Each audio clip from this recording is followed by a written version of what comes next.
नमस्कार दोस्तों, स्वागत है आप सभी का RP technical study YouTube channel में। तो दोस्तों, आज की इस वीडियो में हम बात करेंगे इलेक्ट्रीशियन थ्योरी के 50 इंपॉर्टेंट क्वेश्चन जो सभी एग्जामों के लिए बहुत ही इंपॉर्टेंट है। डीएमआरसी, डीआरडीओ, जेवीएनएल, यूपीपीसीएल, टीजी2 सभी के लिए बहुत इंपॉर्टेंट है। बार बार पूछे भी जाते हैं इनमें से क्वेश्चन। तो चलिए शुरू करते हैं।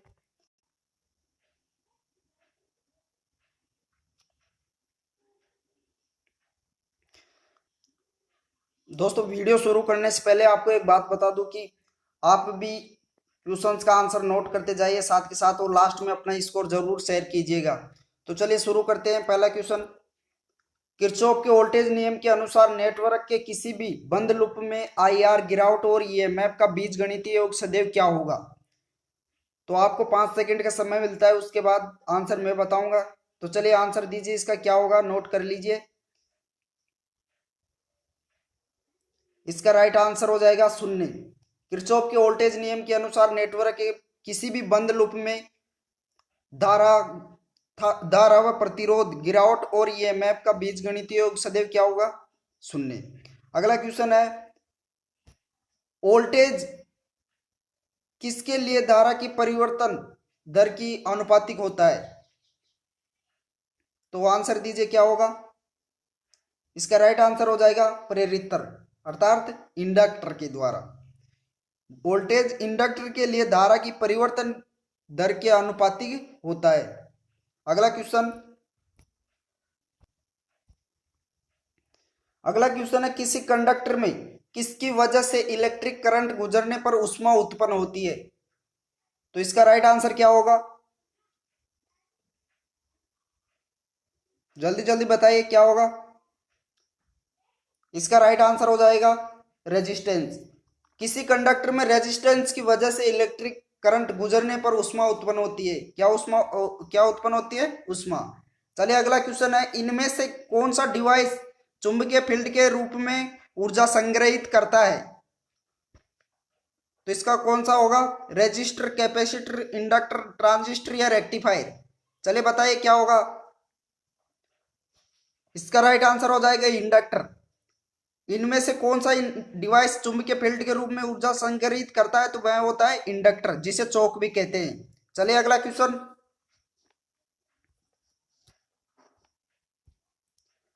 है, फ्यूज वायर का मूल्यांकन किसके रूप में संदर्भ किया जाता है। ऑप्शन है एम्पियर घंटा, एम्पियर वोल्ट, किलोवाट घंटा, एम्पियर व किलोवोल्ट घंटा। कौन सा होगा। इसका राइट आंसर हो जाएगा एम्पियर। फ्यूज वायर का मूल्यांकन किस में किया जाता है, एम्पियर में। चलिए अगला क्वेश्चन, किसी सर्किट में 33 ओम का रेजिस्टर 2 एम्पियर का करंट ले जाता है, पूरे रेजिस्टर में वोल्टेज क्या होगा। तो वोल्टेज ज्ञात करने का फॉर्मूला क्या होता है, V बराबर I इंटू आर, अर्थात धारा गुणा प्रतिरोध। तो 33 को 2 से गुणा करने पर कितना आ जाएगा। राइट आंसर क्या होगा, 33 वोल्ट, सॉरी 66 वोल्ट। क्या होगा, 66 वोल्ट। चलिए अगला क्वेश्चन।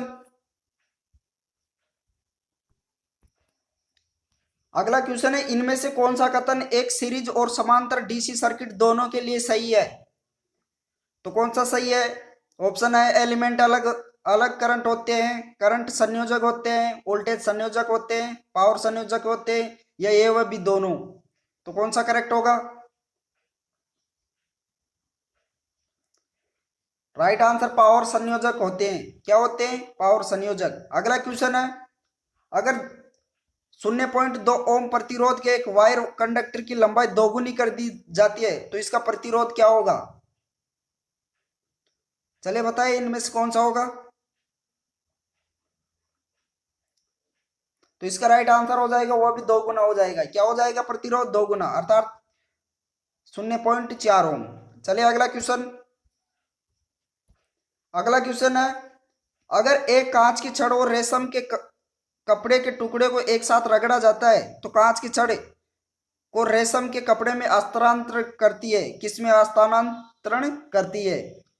तो कौन सा करेक्ट होगा, प्रोटॉन, इलेक्ट्रॉन, न्यूट्रॉन, पॉजिट्रॉन या बी व सी दोनों। चलिए बताइए फटाफट क्या होगा। इसका राइट आंसर हो जाएगा इलेक्ट्रॉन। अगर एक कांच की छड़ और रेशम के कपड़े के टुकड़ों को एक साथ रगड़ा जाता है तो तांबे तो कांच की छड़ इलेक्ट्रॉन को रेशम के कपड़े में स्थानांतरण करती है। चलिए अगला क्वेश्चन। दोस्तों ये क्वेश्चन बहुत ही मोस्ट है, तो आप अच्छी तरह से देखिए क्वेश्चंस को। क्वेश्चन नंबर 10 है, एक ही विद्युतीय प्रतिरोध के लिए एक समान अनुप्रस्थ काट वाले एक कॉपर कंडक्टर की तुलना में एक एल्यूमिनियम कंडक्टर का वजन होता है, कितने प्रतिशत होता है?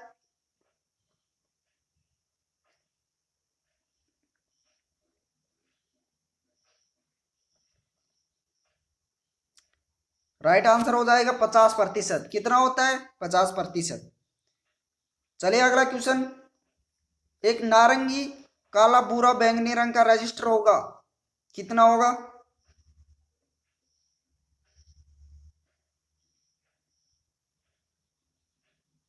तो इसका राइट आंसर हो जाएगा 3.3 किलो ओम। चलिए अगला क्वेश्चन।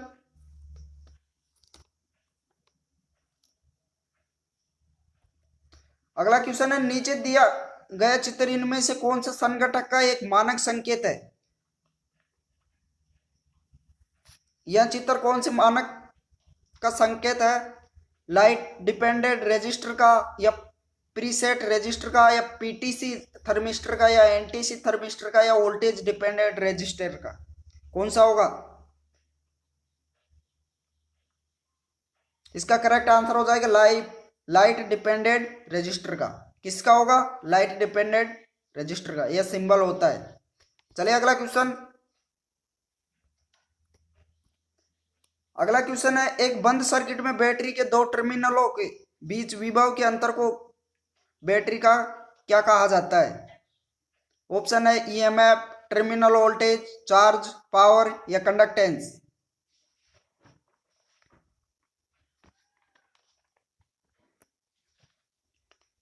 राइट आंसर हो जाएगा टर्मिनल वोल्टेज। क्या होगा? Terminal voltage. एक बंद सर्किट में बैटरी के दो टर्मिनलों के बीच विभव के अंतर को बैटरी का टर्मिनल वोल्टेज कहा जाता है। चलिए अगला क्वेश्चन। एक रियोस्टेट का इनमें से कौन सा पहलू पोटेंशियोमीटर से अलग है? कौन सा है इनमें से? ऑप्शन है, इसमें कम वाटेज रेटिंग होती है, इसमें उच्च वाटेज रेटिंग होती है, इनमें बड़ी संख्या में मोड होते हैं, और डी है बड़ी संख्या में टैपिंग की सुविधा देता है। ई है सी व डी दोनों। तो कौन सा होगा? चले फटाफट कमेंट करके आंसर दीजिए। इसका राइट आंसर हो जाएगा, इसमें उच्च वाटेज रेटिंग होती है। क्या होती है? उच्च वाटेज रेटिंग। चलिए अगला क्वेश्चन।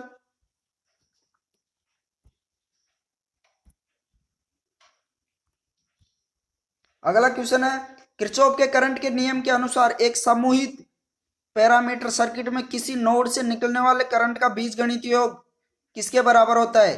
ऑप्शन ए शून्य के बराबर, बी है यूनिटी के बराबर, सी है अनंत, डी है सर्किट में वोल्टेज का मान कम हो जाता है, और ई है बी या सी, कोई सा भी हो सकता है। तो कौन सा होगा? राइट आंसर हो जाएगा शून्य। किरचॉफ के करंट के नियम के अनुसार एक समूहित पैरामीटर सर्किट में किसी नोड से निकलने वाली करंट का बीजगणितीय योग कितना होता है? शून्य। अगला क्वेश्चन। अगला क्वेश्चन है, एक स्थिर विद्युत फील्ड के विरुद्ध एक इकाई चार्ज को दो बिंदुओं के बीच स्थानांतरित करने पर किया जाने वाला कार्य है, क्या है? वोल्टेज, करंट, पावर, रेजिस्टेंस, या रिएक्टेंस? बहुत बढ़िया। इसका राइट आंसर हो जाएगा वोल्टेज। चलिए अगला क्वेश्चन। इनमें से कौन सा डिवाइस एक वोल्टेज स्रोत के साथ सीरीज में दो रजिस्टरों वाला सर्किट बनाता है? ऑप्शन है voltage divider, voltage multiplier, voltage doubler, voltage follower, voltage regulator. कौन सा होगा? बहुत बढ़िया। राइट आंसर हो जाएगा वोल्टेज डिवाइडर। क्या होगा? Voltage divider. चलिए अगला क्वेश्चन। कॉपर के एक परमाणु में कितने इलेक्ट्रॉन होते हैं? बहुत बहुत नॉर्मल क्वेश्चन है, तो जल्दी जल्दी। इसका राइट आंसर हो जाएगा डी। कौन सा होगा? डी, 29। अगला क्वेश्चन है, इनमें से कौन सा घटक निश्चित डीसी को परिवर्तित डीसी में बदल देता है?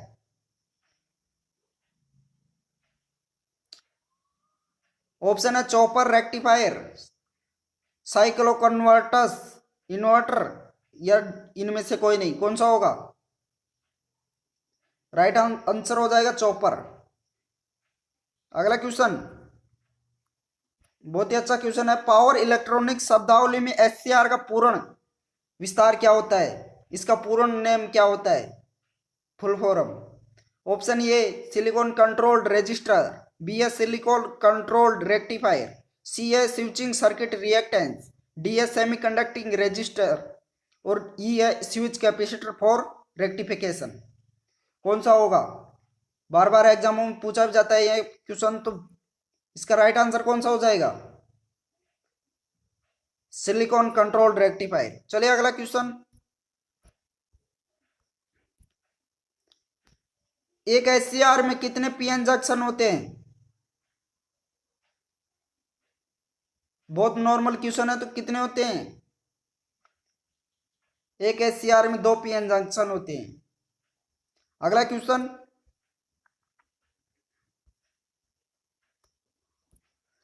नीचे दिया गया आरेख निम्नलिखित में से किस घटक का मानक प्रतीक होता है?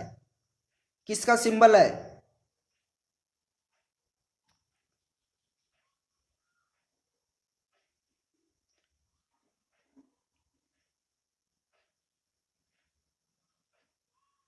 Right answer B, P channel MOSFET का। किसका होता है यह सिंबल?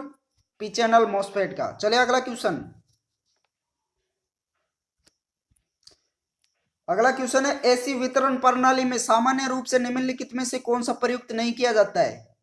ऑप्शन है 3 फेज 4 वायर सिस्टम, बी है 3 फेज 3 वायर सिस्टम, सी है 1 फेज 3 वायर सिस्टम, डी है 1 फेज 4 वायर सिस्टम, और ई है 2 फेज 3 वायर सिस्टम। तो कौन सा होगा?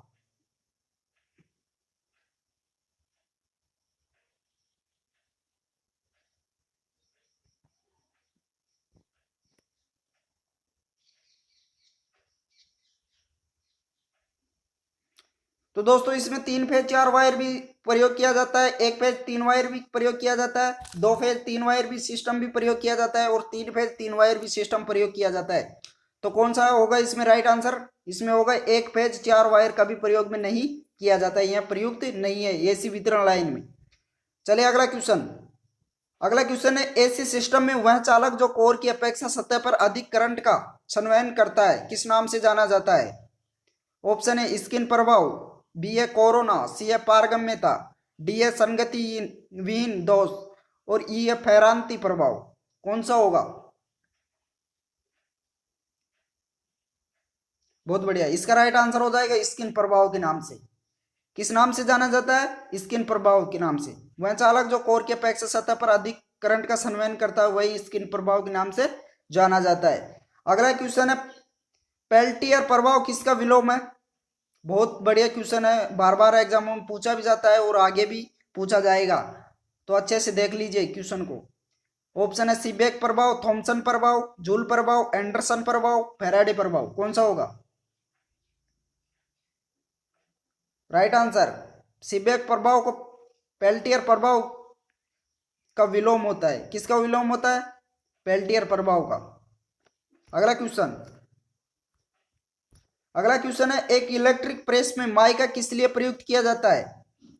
ऑप्शन ए एक इंसुलेटर के रूप में, बी ए पावर फैक्टर सुधार के लिए एक उपकरण के रूप में, सी ए परावैद्युत तापमान के तापन के लिए, और डी ए परिणाम तापन के लिए, और ई है ए व सी दोनों। कौन सा होगा? राइट आंसर हो जाएगा एक इंसुलेटर के रूप में। किसके रूप में किया जाता है? इंसुलेटर के रूप में, अर्थात अचालक के रूप में माइका का उपयोग किया जाता है इलेक्ट्रिक प्रेस में। अगला क्वेश्चन, अगला क्वेश्चन है, यदि एक चल लो उपकरण को एक एमीटर के रूप में प्रयुक्त किया जाना है तो कॉइल में क्या होगा?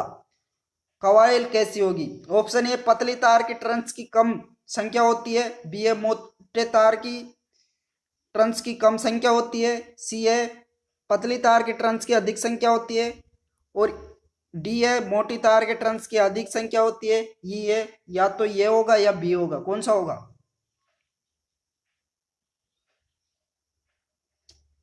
इसका राइट आंसर हो जाएगा मोटी तार के टर्न्स की संख्या अधिक होती है। अगला क्वेश्चन, एक स्थायी चुंबक चल कॉइल उपकरण में विक्षेपक टॉर्क किसके सीधे समानुपाती होता है? ऑप्शन है वायु अंतराल में फ्लक्स घनत्व, तार के टर्न्स की संख्या, कॉइल में से होकर गुजरने वाला करंट, डी है प्रभावी कॉइल क्षेत्र, ई है इन सभी। तो कौन सा करेक्ट हो जाएगा? इसमें राइट आंसर हो जाएगा सभी। एक स्थायी चुंबक चल कॉइल उपकरण में विक्षेपक टॉर्क के सभी समानुपाती होते हैं।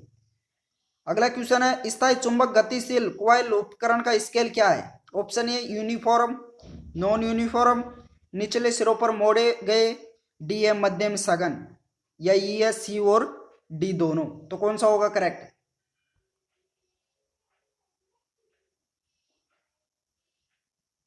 इसका राइट आंसर हो जाएगा यूनिफॉर्म। अगला क्वेश्चन,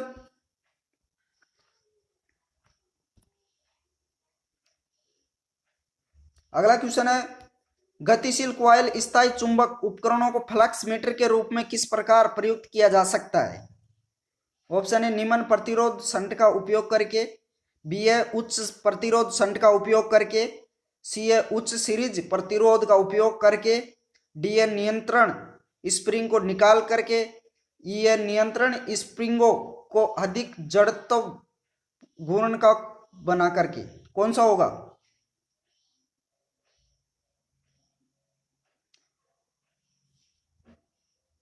इसका करेक्ट हो जाएगा नियंत्रण स्प्रिंग को निकाल करके। अगला क्वेश्चन है, निम्नलिखित में से किसे मापने के लिए मेगर प्रयुक्त किया जाता है? बहुत ही बढ़िया क्वेश्चन है ये, बहुत सी एग्जामों में पूछा भी जाता है और पूछा भी गया है। तो इसका आंसर दीजिए कौन सा होगा? ऑप्शन है निम्न प्रेरकत्व, निम्न प्रतिरोध, उच्च प्रेरकत्व, उच्च प्रतिरोध, निम्न धारिता। दोस्तों ऑप्शनों को अच्छी तरह से देख लीजिएगा, क्योंकि ऑप्शनों के आधार पर क्वेश्चन पूछे जाते हैं, तो उनमें दो ऑप्शन ऐसे आते हैं जिनमें से डाउट होता है। तो ऑप्शनों को अधिक से अधिक अच्छी तरह से देखें। तो इसका राइट आंसर हो जाएगा उच्च प्रतिरोध को मापने के लिए मेगर का प्रयोग किया जाता है। चलिए अगला क्वेश्चन,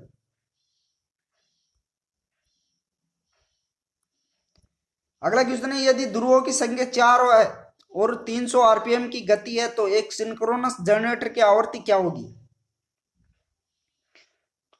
तो आवर्त ज्ञात करने का फॉर्मूला होता है एफ बराबर पी इंटू एन बटे 120।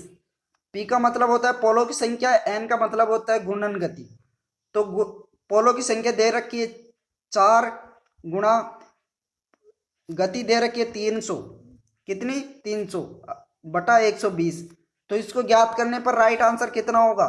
इसको राइट आंसर हो जाएगा 10 हर्ट्ज। कितना होगा? जड़ 10 हर्ट्ज। इसका राइट आंसर हो जाएगा ये। चलिए अगला क्वेश्चन, 6 ध्रुव सिंक्रोनस अल्टरनेटर के एक परिक्रमण में से होकर गुजरी हुई इलेक्ट्रिकल डिग्रीज की संख्या क्या है? तो इलेक्ट्रिकल डिग्री ज्ञात करने का फॉर्मूला होता है 180 इंटू पोल्स की संख्या। क्या होता है? 180 इंटू पोल्स की संख्या। तो 180 इंटू ज्ञात करने पर होगा, पोलों की संख्या होगी 6। तो इसको ज्ञात करने पर राइट आंसर कौन सा होगा? राइट आंसर हो जाएगा 1080 डिग्री। चलिए अगला क्वेश्चन, है फ्लेमिंग का दाएं हाथ का नियम बिजली के एक जनरेटर में क्या पता लगाने के लिए किया जाता है, लागू किया जाता है? ऑप्शन है रोटर घूर्णन की दिशा, बी है प्रेरित ईएमएफ की ध्रुवीयता, सी है प्रेरित ईएमएफ की दिशा, डी है चुंबकीय क्षेत्र की दिशा, और ई है चुंबकीय प्रेरण का मैग्नीट्यूड।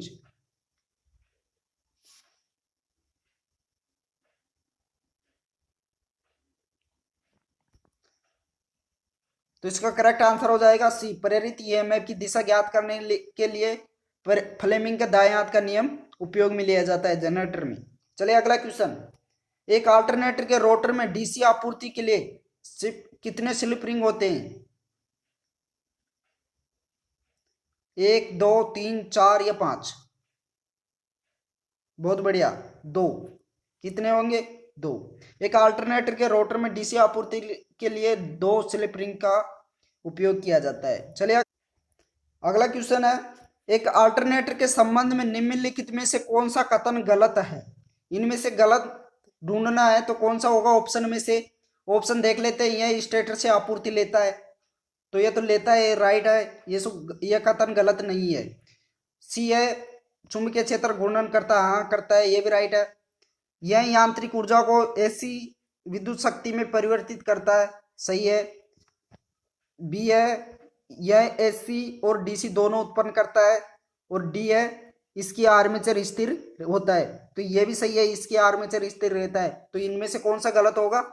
एसी व डीसी दोनों उत्पन्न करता है। अल्टरनेटर एसी व डीसी दोनों उत्पन्न नहीं करता है, तो इसका करेक्ट आंसर कौन सा हो जाएगा? एसी और डीसी दोनों उत्पन्न करता है, यही गलत कथन है। चलिए अगला क्वेश्चन, इंडक्शन मोटर किस सिद्धांत पर काम करता है?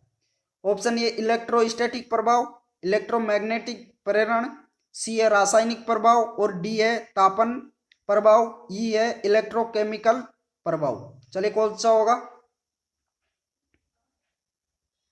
इसका करेक्ट आंसर हो जाएगा इलेक्ट्रोमैग्नेटिक इंडक्शन के प्रभाव पर कार्य करती है इंडक्शन मोटर। चलिए अगला क्वेश्चन, निम्न में से कौन सा एक unexcited single phase synchronous motor है? Option A reluctance motor, B है रिपल्सन मोटर, सी है यूनिवर्सल मोटर और डी है एसी सीरीज मोटर, ई है इनमें से कोई नहीं। चलिए कौन सा होगा? राइट आंसर रिलक्टेंस मोटर, यह एक unexcited single phase synchronous motor है। चलिए अगला क्वेश्चन, सिंक्रोनस मोटर में डैम्पिंग वाइंडिंग आमतौर से किसके लिए उपयोग की जाती है? ऑप्शन है स्टार्टिंग टॉर्क प्रदान करने के लिए, बी है हंटिंग रोकने के लिए, सी है शोर का स्तर कम करने के लिए, डी है एडी करंट कम करने के लिए, ई है ए और बी दोनों। तो कौन सा हो जाएगा? राइट आंसर हो जाएगा ये व बी दोनों। स्टार्टिंग टॉर्क प्रदान करने के लिए व हंटिंग रोकने के लिए, दोनों के लिए सिंक्रोनस मोटर में डैम्पिंग वाइंडिंग उपयोग में ली जाती है। चलिए अगला क्वेश्चन, यूनिवर्सल मोटर को बिना लोड के चलाए जाने पर इसकी चाल किसके द्वारा सीमित होती है? ऑप्शन ए आर्मेचर प्रतिक्रिया, आर्मेचर भार, वाइंडेड और घर्षण, आपूर्ति वोल्टता आवृत्ति, या ये सभी। तो इसका करेक्ट आंसर हो जाएगा वाइंडेज और घर्षण। अगला क्वेश्चन, कौन सी मोटर सिंगलिंग और टाइमिंग युक्तियों के लिए उपयुक्त होती है? Option A reluctance motor, B है शेडेड पोल मोटर, सी है हिस्टैरिसीस मोटर, डी है दो मूल्य संधारित्र मोटर, ई है बी और सी दोनों। तो कौन सा होगा? तो इसका राइट आंसर हो जाएगा रिलक्टेंस मोटर सिंगलिंग और टाइमिंग युक्तियों के लिए किया प्रयोग में ली जाती है। अगला क्वेश्चन है, एक डीसी मशीन में आर्मेचर कॉपर आनियां कुल पूर्ण भार आनियों की लगभग कितनी होती है?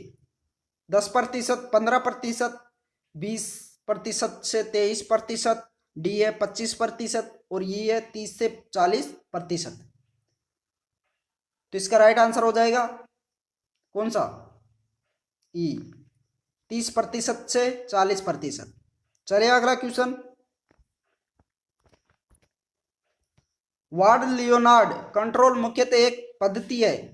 ऑप्शन ए आर्मेचर वोल्टता, बी है फील्ड नियंत्रण, सी है आर्मेचर प्रतिरोध, डी है फील्ड डाइवर्टर, ई है या तो बी या सी। तो इसका राइट आंसर हो जाएगा आर्मेचर वोल्टता।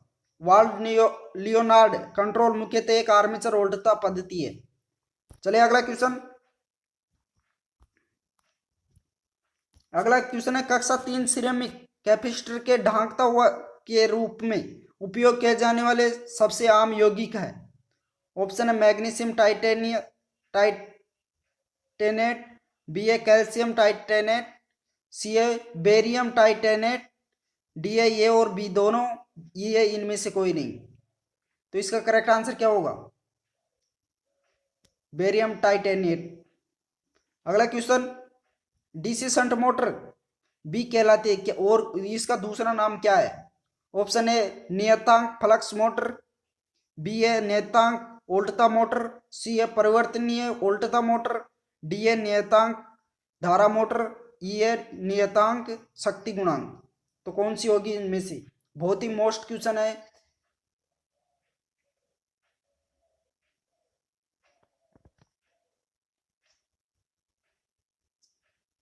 राइट आंसर नियतांक फ्लक्स मोटर।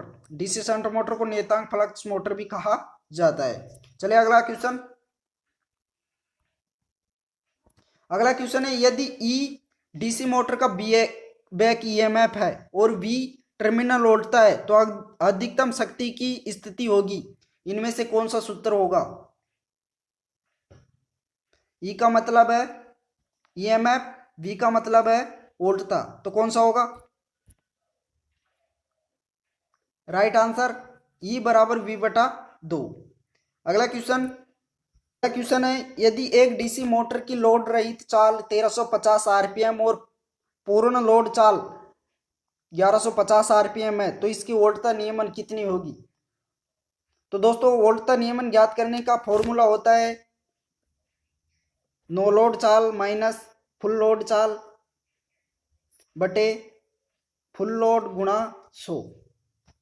तो इसको ज्ञात करने नो लोड चाल कितनी है 1350 माइनस फुल लोड चाल कितनी है 1150 बटे फुल लोड चाल कितनी है 1150 आरपीएम गुणा 100। तो ऊपर बच जाएगा 200 बटे 1150 गुणा 100। तो इसको ज्ञात करने पर कितना आंसर आ जाएगा? 17.39। आप भाग दे के देख लीजिएगा इसमें। तो इसका राइट आंसर हो जाएगा 17.39% उल्टा नियमन होगी इसकी। अगला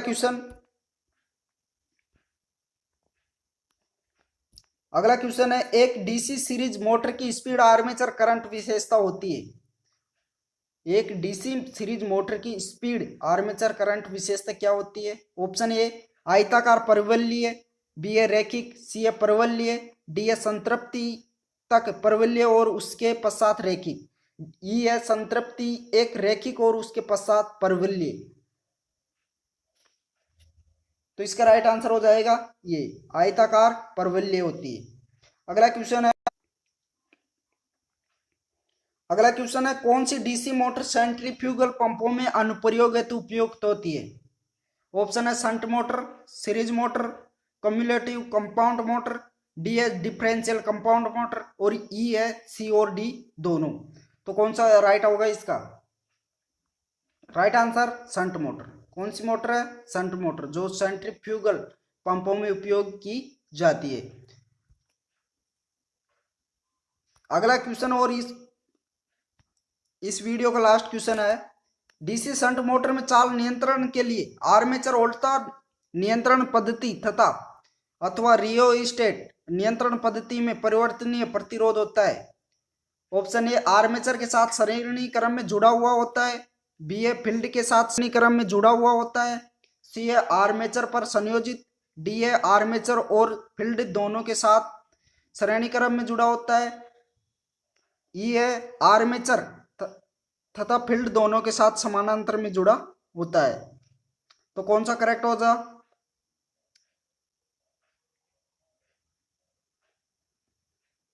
करेक्ट आंसर हो जाएगा आर्मेचर के साथ श्रेणी क्रम में जुड़ा हुआ होता है। तो दोस्तों वीडियो पसंद आया हो तो लाइक कीजिए और अपने दोस्तों को शेयर कर दीजिए और चैनल को सब्सक्राइब कर लीजिए क्योंकि यहाँ ऐसे वीडियो मिलते रहते हैं। थैंक यू, धन्यवाद।